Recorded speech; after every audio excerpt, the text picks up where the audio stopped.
Welcome to the most important lecture on pediatric orthopedic, that is the slit capital femoral epiphysis, and it's also known as SCFE, and it occurs in adolescents who are between 8 to 16 years old. And first, we will talk about the introduction, the pathogenesis, and then symptoms, physical examination, and radiography, and at the end, treatment. We have two methods of treatment we will talk later. And introduction, let's talk about what is the slipped capital. And it's shown by its name. Slipped means slippage of head of femur from femur epiphysis. Epiphysis is slipped inferiorly and posteriorly. We will not see here the posteriorly. I will put image and we will look there. We need X-ray that is from lateral and other views, for example, anteroposterior views of the X-rays to look that is that slipped from posterior side or not. And then the pathogenesis is important, like what happens, the unstable growth plate or the physis. When it's unstable, there is mechanical overload plus mechanical overload on the physis of the femur. Then what happens, it's slipped means the femur head will be slipped inferiorly.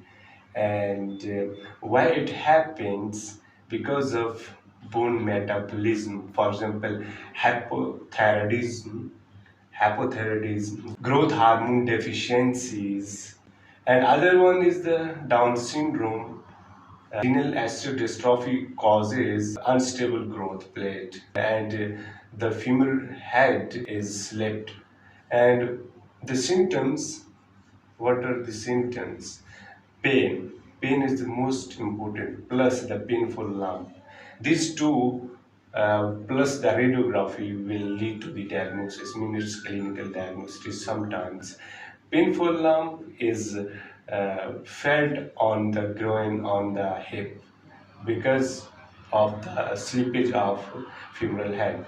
And the physical examinations, there have main sign. This sign is when the child is on the spine position, and there is external rotation and abduction of the thigh, because when there is hip flexion and waddling gait, one side is not properly growing, that's why waddling gait will occur, and the limited range of motions will be observed.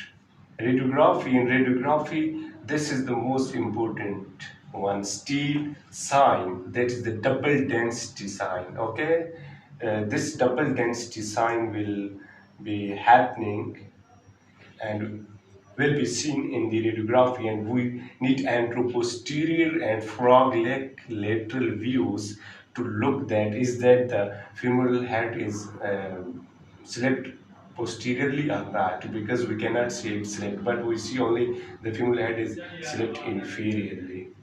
And at the end, we talk about the treatment. There are two methods, conservative and operative.